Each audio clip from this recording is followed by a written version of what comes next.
So this is a question I get asked a lot, and I have answered it in some Q&As, but I thought let's get this out in one concise video. How to get into cosplay. Cosplay is a hobby that myself and a bunch of other people do, where we buy, make or modify costumes and we wear them out for fun as well as doing some charity events. So for this video I'm actually going to use my Dr. Octopus costume as an example, going from vague interest to wanting to do the character to actually getting it out into a full costume. You don't have to take this as this is the way you got to get into doing this hobby. This hobby is just something that you just kind of find yourself in. It's kind of strange, but this is how I do it and how I have been doing it with costumes recently. So the first thing you want to decide on is obviously a character to cosplay. Now I suggest picking someone you really like, because depending on the costume, making the costume, if you are going to make it, may kind of eat away at your life. So you're going to want someone that you really like just to try and stay motivated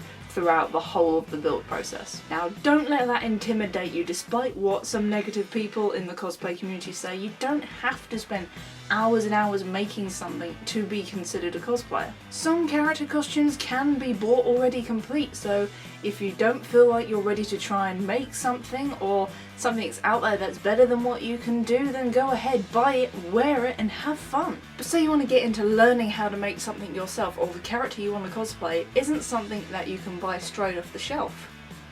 So the idea to cosplay Doc Ock came from binge watching the Sam Raimi Spider-Man films when they came up on TV not too long ago, and I just remembered how much of a Spidey nut I was as a kid. To be honest, I still am.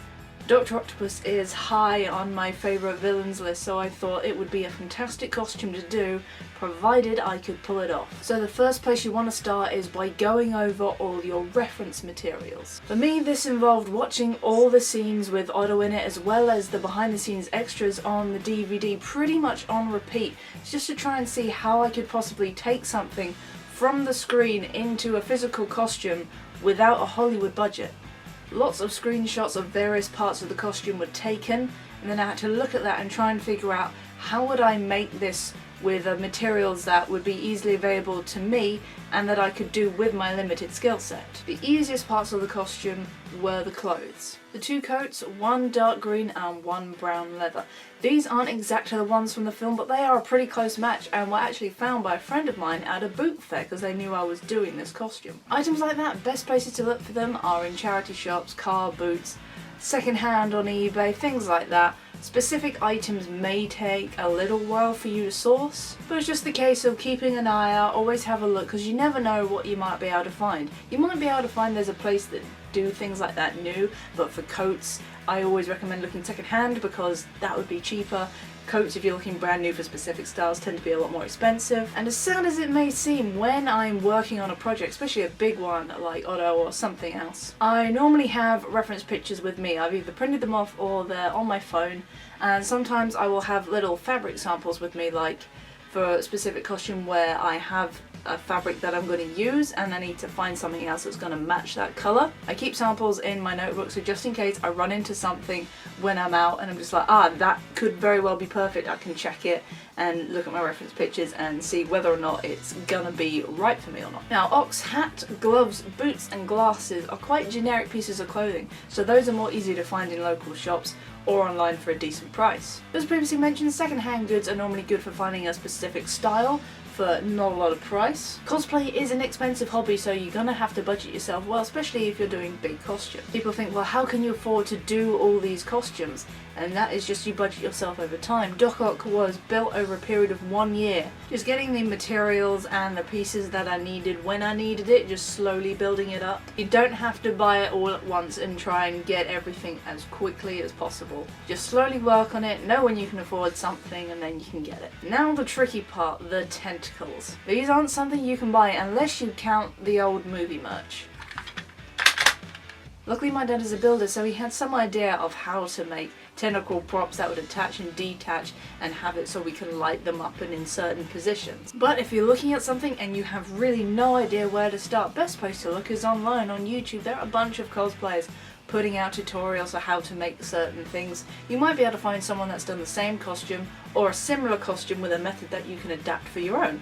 If you can't find anything on there is always cosplay community groups out there. You've got things like the Replica Prop Forum, there's places like the Spidey Society on Facebook where a lot of Spider-Man cosplayers go to sort of talk about suits and what's the best one to get, things like different face shells. So it's always good to seek advice if you don't know where to start. A lot of people in the community are really, really great and will help you out as much as possible. But if you do have kind of a base idea of where to start from, trial and error is always a good thing to do. That's kind of how I work for most of the things. I can normally look at something and have a vague idea of how I'm going to do it. Sometimes it definitely doesn't work first try, it might work fifth try, but along that way you tend to learn things that you can use for other projects. So just put something together, do little tests, find out what works for you. It's a pretty good option to do. So once you have the plan, once you have your materials, it's time to go and start making it. And as previously said, it can get tedious, especially when a costume has lots of repetitive elements in it. Say for example, moulding and painting 111 separate tentacle segments. But for me, there's always a point in the build where you get a certain way through and you look at it and you think, yeah, this is gonna work. For Doc Ock, for me, that was when we got about 10 of the tentacle segments pulled out of the mould, and I lined them up on the floor to sort of make part of a tentacle arm, and I looked at it and I thought, oh yeah, this looks really cool, this is gonna work. You just gotta keep that end goal in mind and just think, how is this gonna look when I'm done? And even if it doesn't look fantastic, if it didn't quite go the way you wanted it to, my Doc Ock went from being something that would have had moving tentacles and claws and puppetry to just being something static, just purely because of limited skill set and me being over ambitious at the time. But you can learn from your builds and make them better the next time that you do them. You don't have to be perfect every single time. I certainly know I'm not. Also, I don't know how many other cosplayers do this. I think a few people actually do, but when I'm working on a costume, I normally have what I'm working from in the background, purely just to keep me motivated. And it's also kind of for learning character traits and sort of mannerisms. Because when you cosplay, you don't just stand there in a costume and have people take pictures of you. You become that character. You put on that costume, you are that character. So you change the way you act, the way you stand, the way you look. So a lot of the time if I'm midway through a build and I'm watching stuff, if you walk in here you will just see me sort of like looking like a failed actor trying to audition for something. I'm just sort of posing and like saying a bunch of the lines. It may seem silly, but that's my method. Can I be considered a method actor or just a method cosplayer? I don't know what the term would be. Please tell me it's not just me. I can't be the only one that does that. Right? So you've got your costume, either you've bought it and it's ready to go, you've bought something and you've tweaked it a little to make it look better, or you've decided to go all in and make something. It's now time to show that bad boy off. Head over to an event and have fun, meet lots of like-minded people and friends from other fandoms. It is a great community to be a part of, and this year will mark 10 years since I first started doing this. I know some people are also worried about what other people are going to think of them for doing a hobby like this, because this is considered especially nerdy. To the people looking in from the outside, it's like you're just a little sad geek that just spends their life pretending to be someone they're not, but honestly it's not like that. And if you do come across attitudes like that, the best thing that I could probably suggest is go watch the Adam Savage TED Talk he did about cosplay and send it to that person, get them to watch it and go, you see that?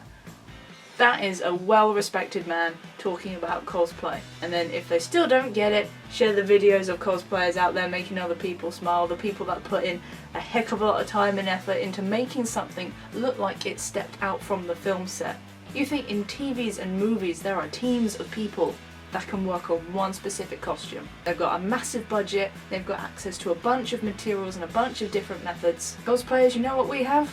We have our work budgets. We have our sheds, our back gardens, what we can find at the local fabric store. And some people that I know, certainly not myself, but other people that I know, are so good at what they do. They can make a costume look like it's just stepped off a film set with a budget that is only a fraction of what Hollywood can do, and they've done it all by themselves. It's a skill, it's an art. So don't let other people get you down. If you want to do it and you want to have fun, you do it. Because let's face it, all of us wish we could be the bad guys at some point. So that was kind of a little introduction to how to get into doing cosplay. As I said, it is something that I've been asked a fair few times before, people just not really knowing where to start. So this is my method of how I sort of get from planning to actually getting a costume out there and kind of what I've done in the past. So hopefully it can help you guys out if some of you are looking to get into cosplay and you haven't sort of really looked into it before. It is something that kind of does take over your life. You'll know it's for you because once you've done your first costume, you then kind of look at everything else and go, I want to make that, I want to make that, I want to make that, I want to make that, and then that's it. You've been bitten by the cosplay bug and there's no going back. But just remember, there are communities out there, a bunch of different fandoms you can join, a bunch of people that will help you. Honestly, starting cosplaying, it was the best decision I have ever made. The people that I've met because of it, those are my favourite shows, my favourite films, and the lifelong friends that I now have because of this. It is so worth it. So I hope you enjoyed this little video, and if you do want tutorials on how to do stuff, please subscribe to the channel. I try and do sort of different things here and there. A lot of what I'm doing at the moment is foam, which is always a good thing if you're starting to build stuff. Foam is a wonderful material. But I've done a bunch of other things in the past. Like I said, I've got Doc Ock, I've done helmets, weapons, and obviously I'm best known for this guy. So if you like what I do, please subscribe to the channel. You can click the little bell if you want to get notified when I do a new video. Also, because someone messaged me saying they didn't even realise I had some social medias, all the links to my stuff are in the description down below. So I've got a Twitter, I've got Instagram, and I've got Facebook, and on Facebook I occasionally do live streams, things like playing games, or just doing like random sketches, or just having a little chat with some people. So head on over there and give it a like if you want to know when I'm going to be doing streams and just chat to you guys. So if you want to ask anything, there's your perfect time. As always, thank you very much for watching. May the Force be with you.